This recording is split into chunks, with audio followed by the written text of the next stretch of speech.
Bookwarm Games, Episode 16, Bigger Inside Than Out. Welcome back. This is Wesley Shantz, and thank you again for listening. Hope, that wisp of straw in the stable. I hope that you'll continue to stick with me and have fun playing and discussing Earthbound, that you'll somehow hear whatever it is you're here to hear. We've come to one of the more bizarre stages of the game.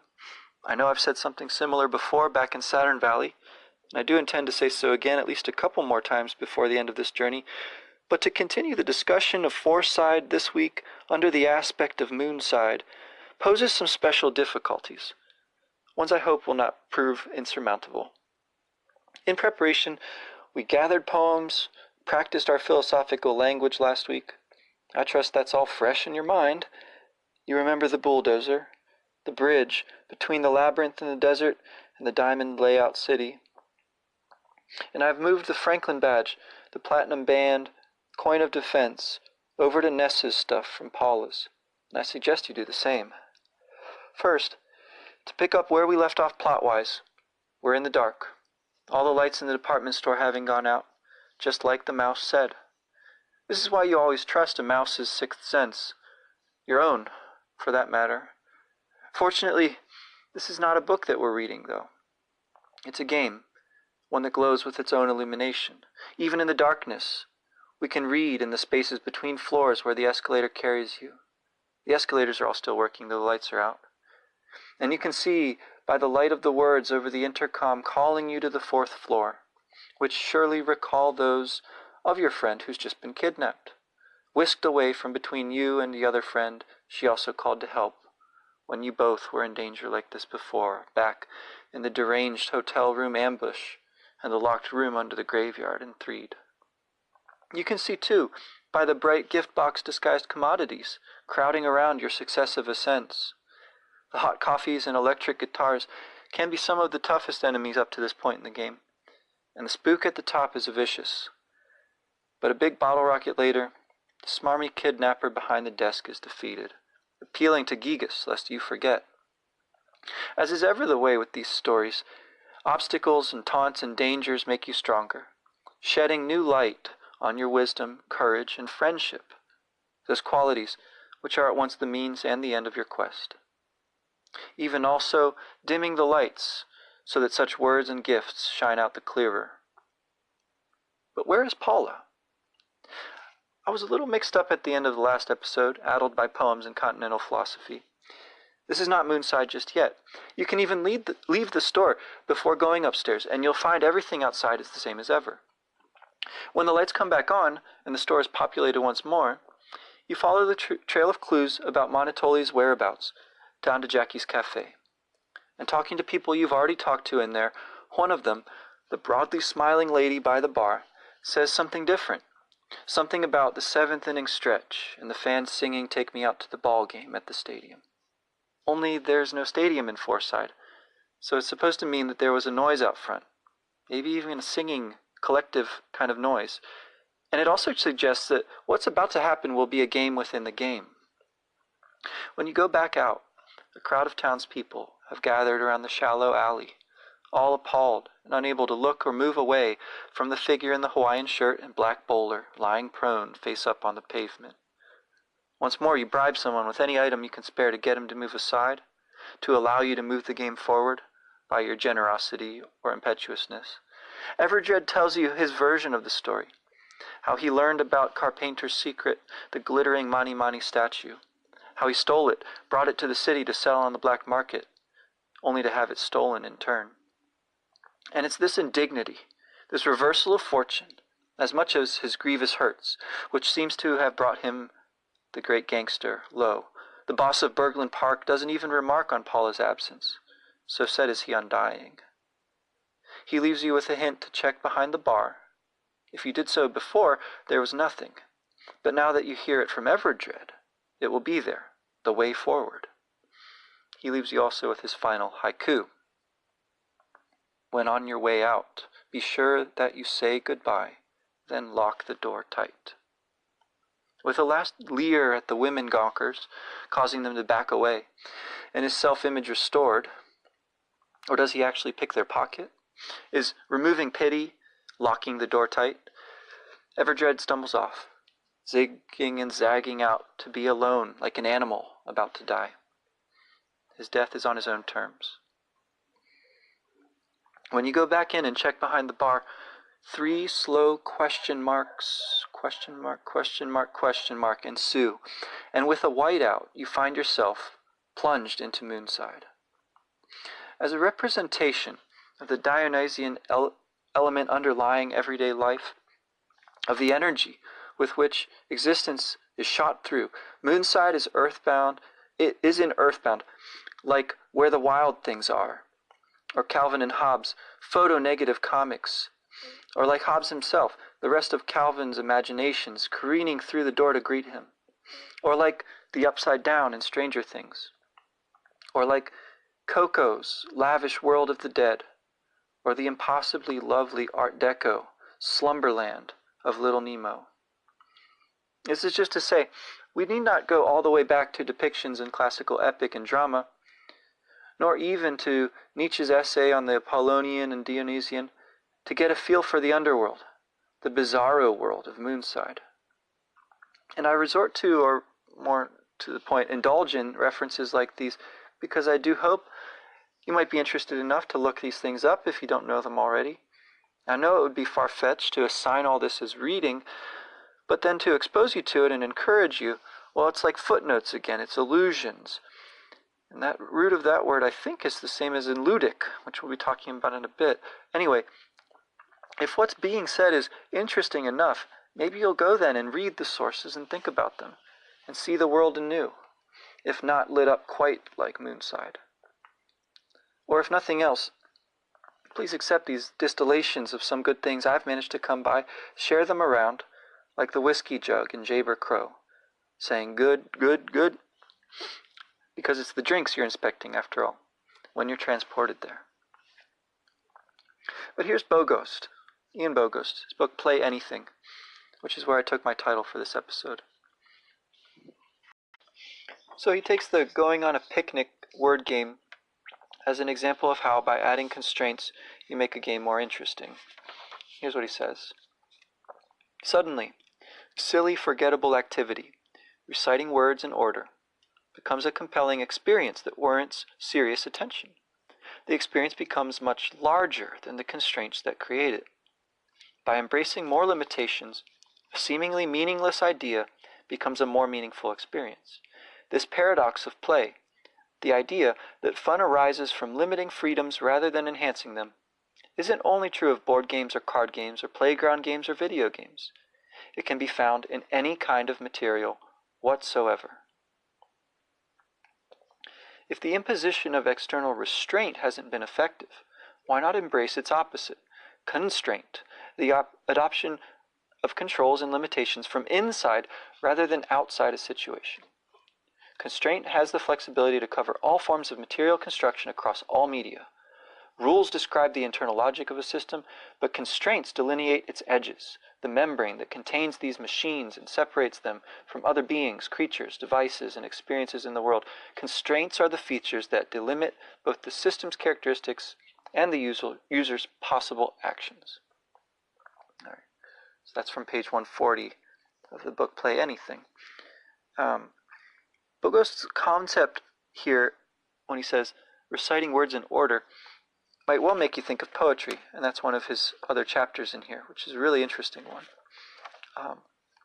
His main concept, though, about the playground is anchored in the start, in his love for his daughter on the one hand.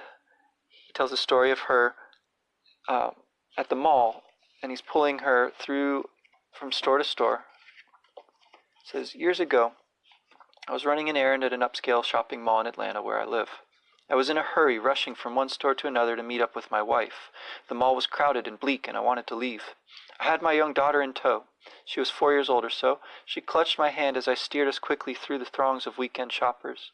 I was moving too fast for her small legs, and she was struggling to keep up. But even as I felt her skipping between steps to keep up with me, I also felt her tugging me back intentionally, resisting my forward momentum, pulling me in another direction. When I looked down, I saw why. She was staring straight at her shoes, timing her footfalls to ensure she stepped within the boundaries of the square white tiles lining the mall floor. The sensations I interpreted as pulls and tugs had been caused by shifts in her weight as she attempted to avoid transgressing the grout lines, while I pulled her forward and sideways around crowds. Everyone will recognize my daughter's improvisation. It's a variant of step on a crack, break your mother's back, a superstition of the late 19th century that developed into a children's game for sidewalks. But my daughter's version adds intrigue and complexity. Rather than resist or gripe about the admittedly unreasonable speed of my cadence, she'd chosen to subject herself to it. Since I was driving, so to speak, she didn't have to choose where she was going. This new freedom allowed her to focus on her feet rather than on human obstacles. But in so doing, she also surrendered control over her own forward motion. Ordinarily, step on a crack makes no assumptions about its player's motion. You could trail behind a group, stand still while plotting your next step, or whatever. But for my daughter, my rapid and haphazard motion acted as a propulsion system. It was as if she was being conveyed through a carnival ride instead of by her own locomotion. She had to make quicker and more definitive decisions than she might have done otherwise. The result was pleasurable, vertiginous, challenging, and interesting. She made up a game. She was playing, as we say, often dismissively. She made the most of a mundane situation. She turned misery into fun. So that's kind of his argument.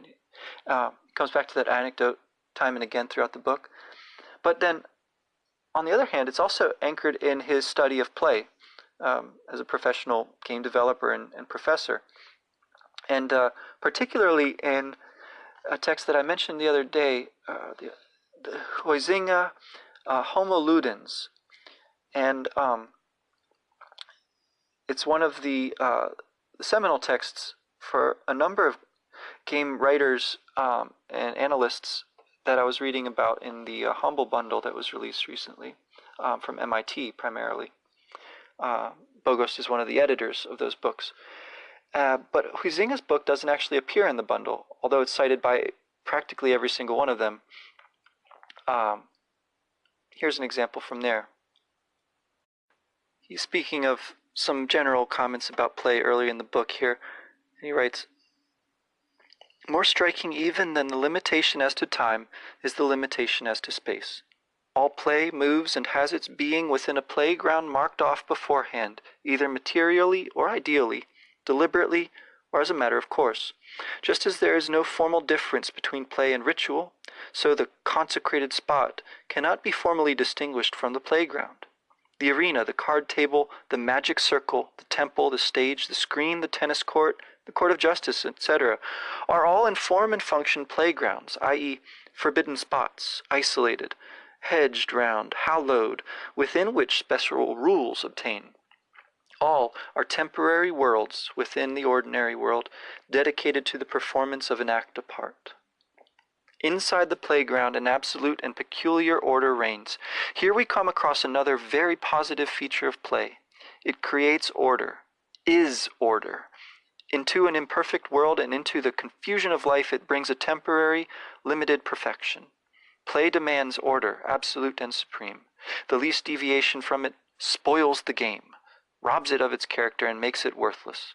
The profound affinity between play and order is perhaps the reason why play, as we noted in passing, seems to lie to such a large extent in the field of aesthetics. Play has a tendency to be beautiful. It may be that this aesthetic factor is identical with the impulse to create orderly form, which animates play in all its aspects. The words we use to denote the elements of play belong for the most part to aesthetics, terms with which we try to describe the effects of beauty. Tension, poise, balance, contrast, variation, solution, resolution, etc. Play casts a spell over us. It is enchanting, captivating. It is invested with the noblest qualities we are capable of perceiving in things, rhythm and harmony. Which, if that doesn't make you want to read that book, I don't know. I have found it so interesting.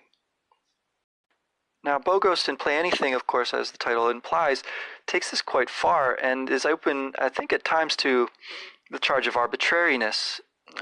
He doesn't seem to have any idea of any hierarchy between games, although, as Huizinga just points out, their beauty might be a good category to start from, or other aesthetics.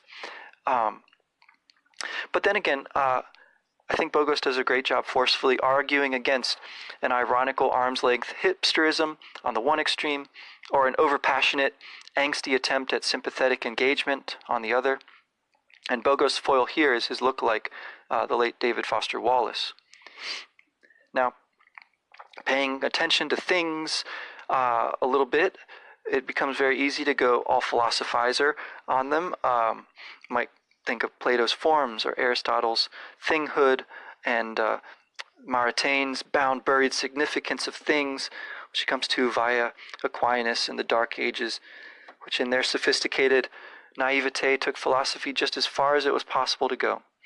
Just as the likes of Wittgenstein or Heidegger or their successors have done in the last century. That century which opened in revolutions, passed through dark conflagrations of world wars, and closed in an anti-terror crusade. So, small wonder if we've exchanged a coherent, if unanalyzable and ineffable cosmos for that scientific and technological congeries of mystery that we were looking at last time in Foresight.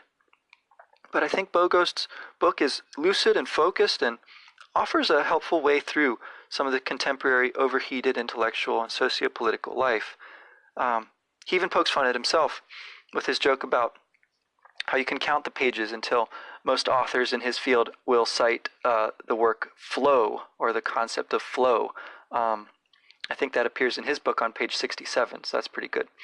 But I think the joke could apply as well to Huizinga, whom, again, is not included in that humble bundle of the MIT edited books, but all of which cite him, almost without exception, approvingly, and almost always quite early in the book. I think in Bogost's book it's around page 11 that we get the first mention of the magic circle. But anyway, Huizinga in his turn cites Schiller, Plato, as he comes to describe the magic circle, and I'll read a little bit more from that because it's brilliant. We are hovering over spheres of thought barely accessible either to psychology or to philosophy. Such questions as these plumb the depths of our consciousness. Ritual is seriousness at its highest and holiest. Can it nevertheless be play? We began by saying that all play, both of children and of grown-ups, can be performed in the most perfect seriousness. Does this go so far as to imply that play is still bound up with the sacred emotion of the sacramental act? Our conclusions are to some extent impeded by the rigidity of our accepted ideas. We are accustomed to think of play and seriousness as absolute antitheses. It would seem, however, that this does not go to the heart of the matter. Let us consider for a moment the following argument. The child plays in complete, we can well say in sacred, earnest.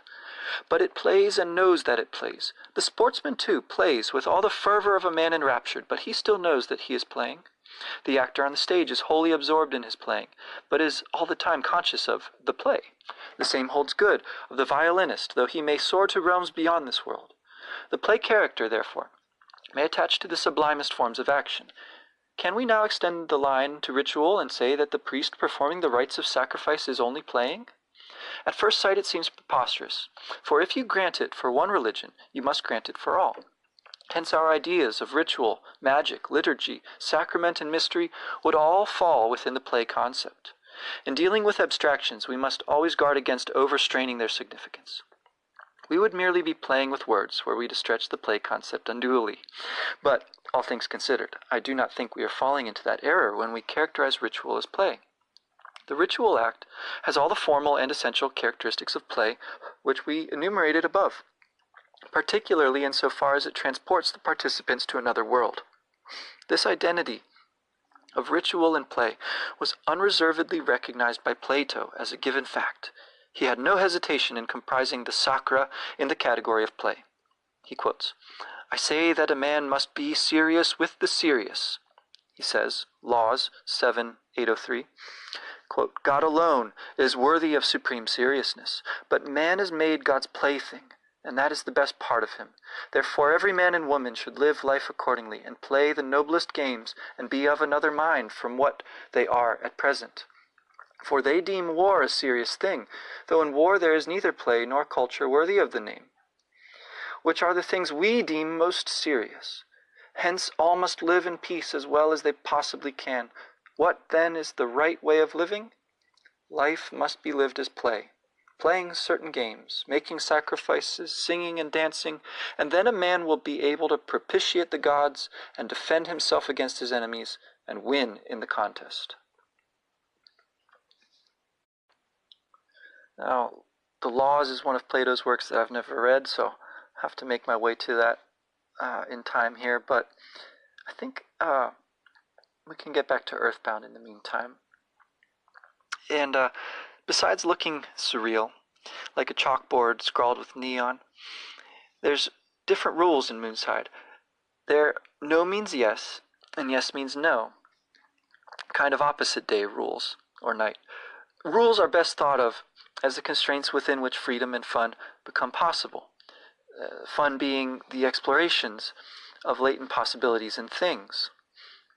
And when making sense of things from within versus imposing a read onto them from without, I think here of the Tolkien professor, Corey Olsen, in his class on Dracula in Mythgard Institute. He takes that as an example of a book giving you the words with which to understand it, so that you don't need to bring theories about vampirism and Victorian prudery from outside. And then on the other hand, you might think of the lectures of Jordan Peterson, where he frequently will include a read of Piaget's moral judgment of the child, and then he'll integrate that with biological data on play in animals, from which he extrapolates to make a point against a kind of relativistic social constructionism of imposing any read on any text. And that's the sort of thing I think Bogost actually seems willing to leave himself open to. He cites, I think, Foucault with agreement and approval somewhere in the book.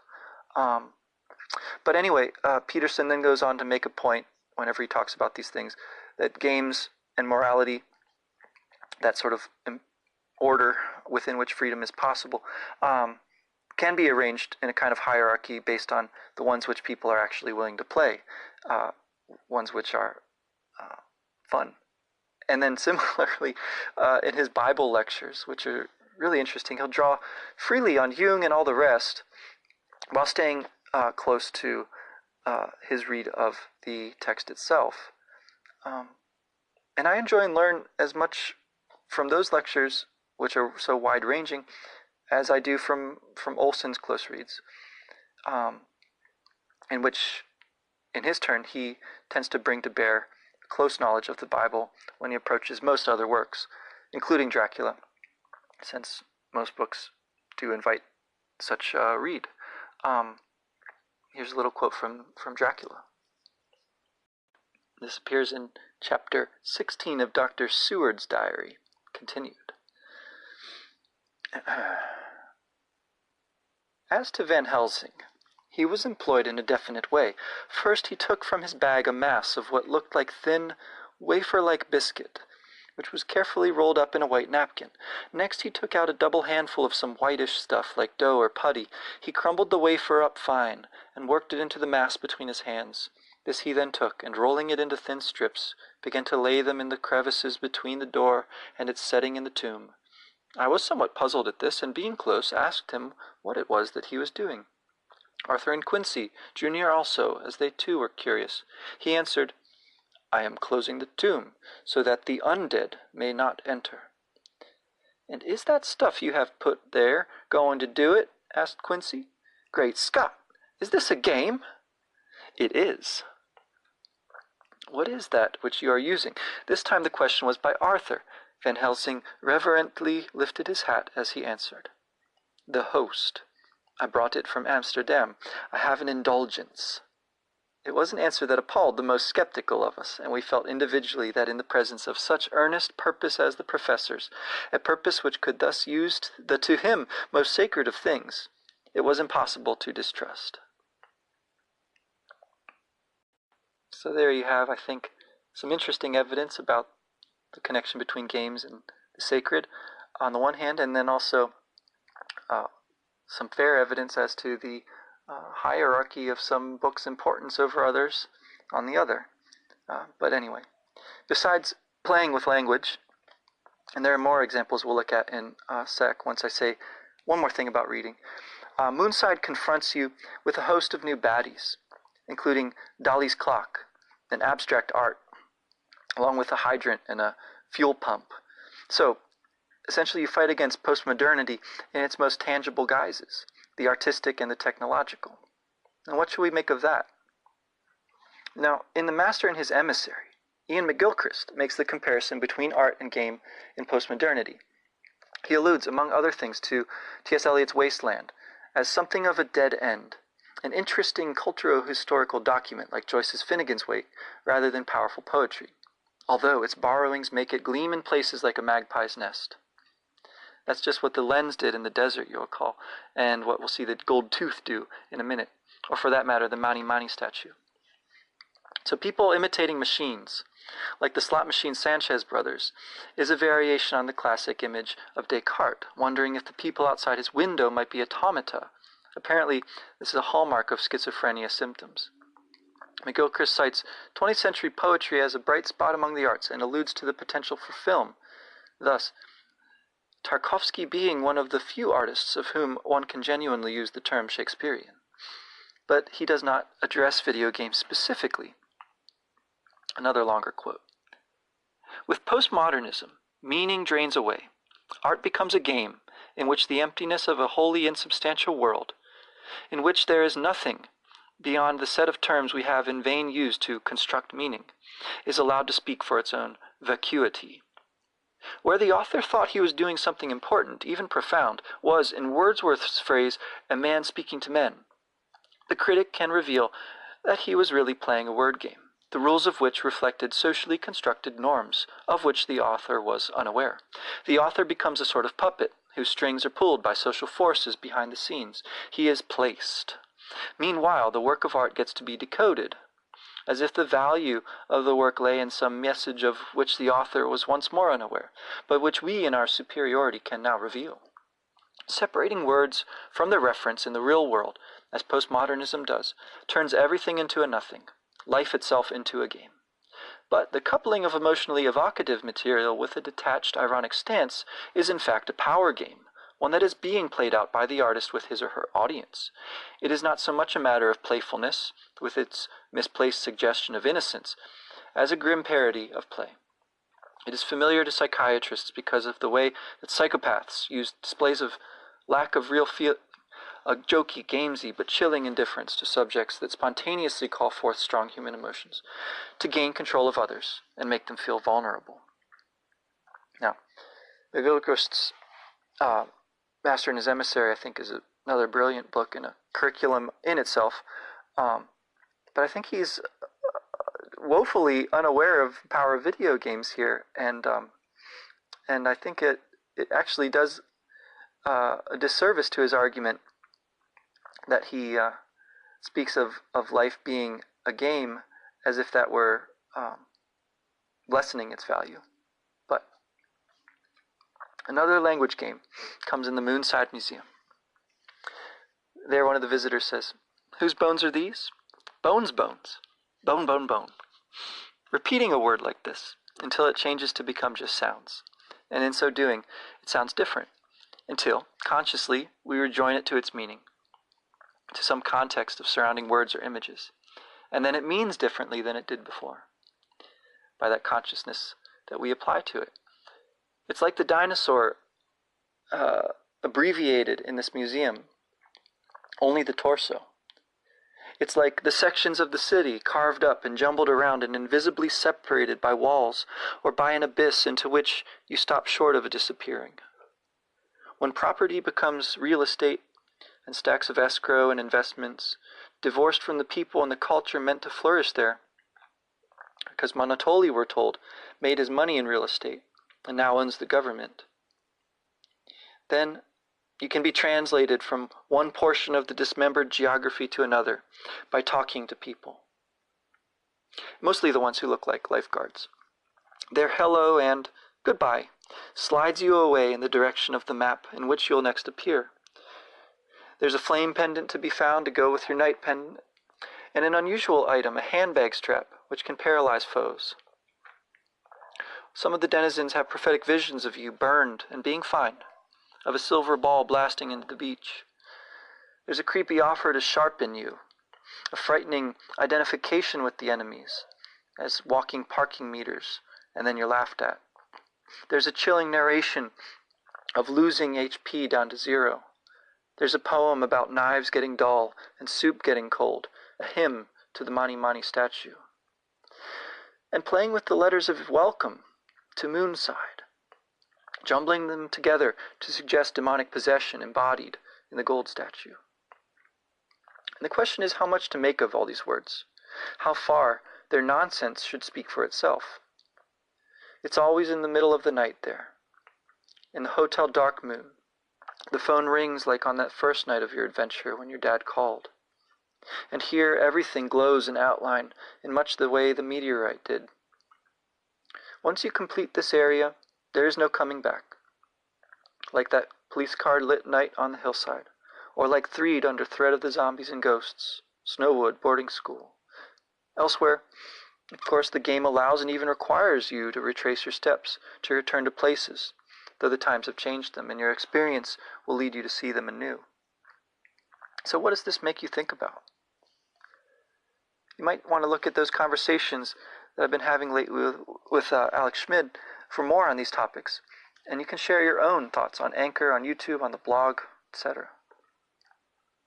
So, we're compartmentalized, and this disjunction between people, with only you bouncing around to talk with them all, was like that Caldist observed you doing back in Carpenter's church. Each of them is in their own dream. They have a collective only in its illusory and delusive nature. They're manipulated by the statue directly now, without mediation of a cult leader. For Monotoli himself is clearly a thrall too, to Mani Mani, that name ringing like money, echoing manna, the promise of bread in the desert, connoting multiplicity and mammon, and more and better, the greed for more for its own sake, reminding you of the lonesome strength of Liar Exaggerate, who first dug it up beneath the meteorite. It's like the Emmy Award in form, but horned, Luciferian counterpart to the humble Buzz Buzz. A sailor blocks your way to Monotoli at the foot of his tower, praying before the golden idol. The sailor will move aside as promised once you arrive with the invisible man from Mr. T's cul-de-sac of a room, the shade whose eyebrows are connected, Frida Kahlo-esque, who grins to show you his gold tooth. So you must believe, being unable to see what the sailor evidently can, at which point they elope. It's like the bubble monkey before, and the Urim and Thummim black and white sesame seeds in the desert, which you have brought two people, things, items, together as part of your story. But unlike those lovers in the lobbies of the shows and on the way out of Threed, their meeting here seems to be a happy one.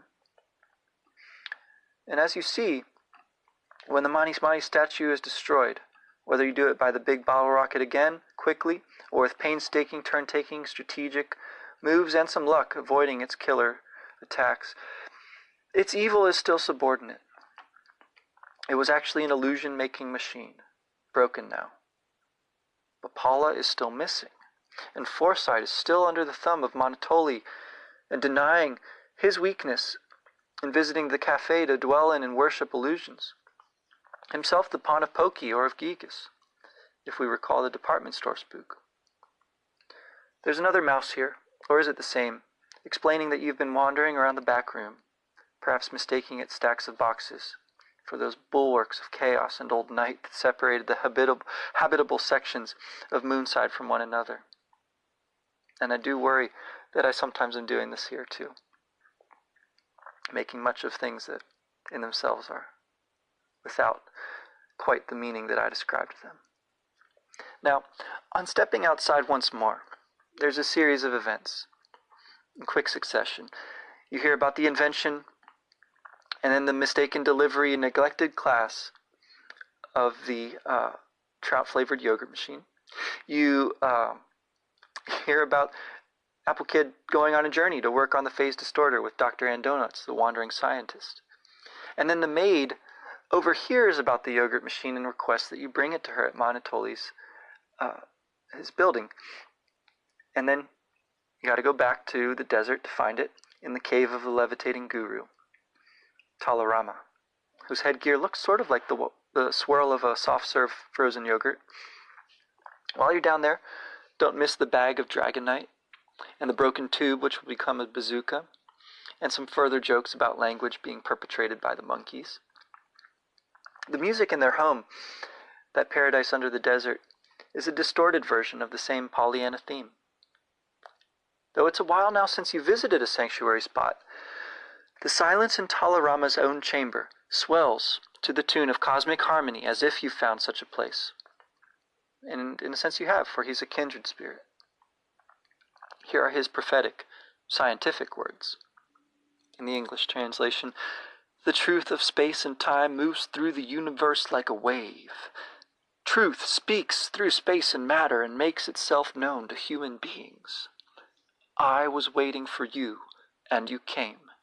This was destined to happen. In truth, all is predetermined. Ness, Paula, Jeff, and Pooh, when these four powers gather, twisted space will bring back peace to the world." Now Everdred, like Buzz, will repeat his dying words, but he keeps count if you make him do so. Talarama, on the other hand, won't repeat those words, so I got that again out of the translation book that I like so much. And if you choose no when he asks you if you want to learn a useful new skill, he'll laugh in your face, knowing full well that you'll need it to complete your destiny, which is predetermined. In transparent reverse psychology, he tells you not to talk to the monkey standing there, in line with your evident contrarian streak. And then don't miss, in those golden chests next to him, a brain food lunch, a cup of life noodles, as wages for your patient trading with the monkeys all the way through the cave. Outside, we get the pantomime of a teaching demonstration, a brief explanation, and then trying it out under optimal circumstances. Teleportation down the long, clear straightaway of desert highway, which you need to use to build up speed until you learn to do it in a circle. And of course, you have the optimal motivation as well, having been cooped up, maybe for a while, trying to get through that cave, and still wanting to find Paula.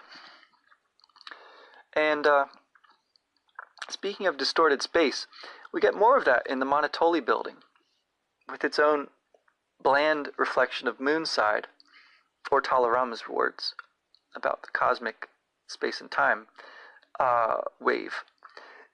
Here we have, in the Monotoli building, unsettling geometry of rooms and corridors that connect in impossible ways. And anyway, somewhere back there, beyond the sentry robots, counting down from 10 to 0 every time, beyond the maze of empty boardrooms, strangely like barren classrooms, is Electra, the maid's room. For bringing her the yogurt dispenser, she gives you a cup of trout yogurt. And through the next hall is a much more dangerous sentry robot, the Clumsy Robot. There is no way to defeat this foe, with his agile bumbling and his bottomless supply of bologna sandwiches and rockets. The best you can hope for is to survive enough rounds to allow the Runaway Five to turn up and turn off the Clumsy Robot, laughably easy once they spot the on-off switch. At last, we're reconnected with Paula. She has tried to comfort the shell of a man that Monotoli has become, and she speaks up for him while reaffirming her trust in you, and then rejoins the party and allows him to tell his story. Like the king in the old tale, he saw the writing on the wall, cryptic words glowing in the darkness, which led him out of his depth, or let him know he was long out of it already. So sorry and repentant is he now, he wishes to give you his helicopter to travel to Summers, where the words did not want you to go. There's hints, too, of a pyramid there, which sounds promising, until Pokey steals the helicopter. In this moment, if not before, we see the redemption of Geldegard Monotoli. He says, I hope he's okay. And there's great pathos there. Also in thinking about Earthbound as an illusion-making machine.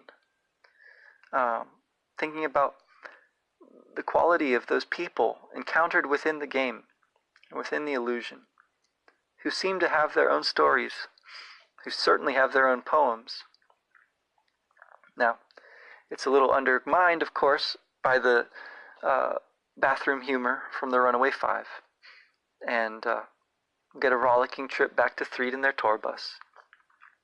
An encouragement from Lucky. He says, think of us singing somewhere far, far away. Now, I always thought of that as making me think of summers, and that's where we're headed next week. Until then, take care. The podcast you just heard was published with Anchor. Got something you want to say to the creator of this show? Send them a voice message using the Anchor app, free for iOS and Android.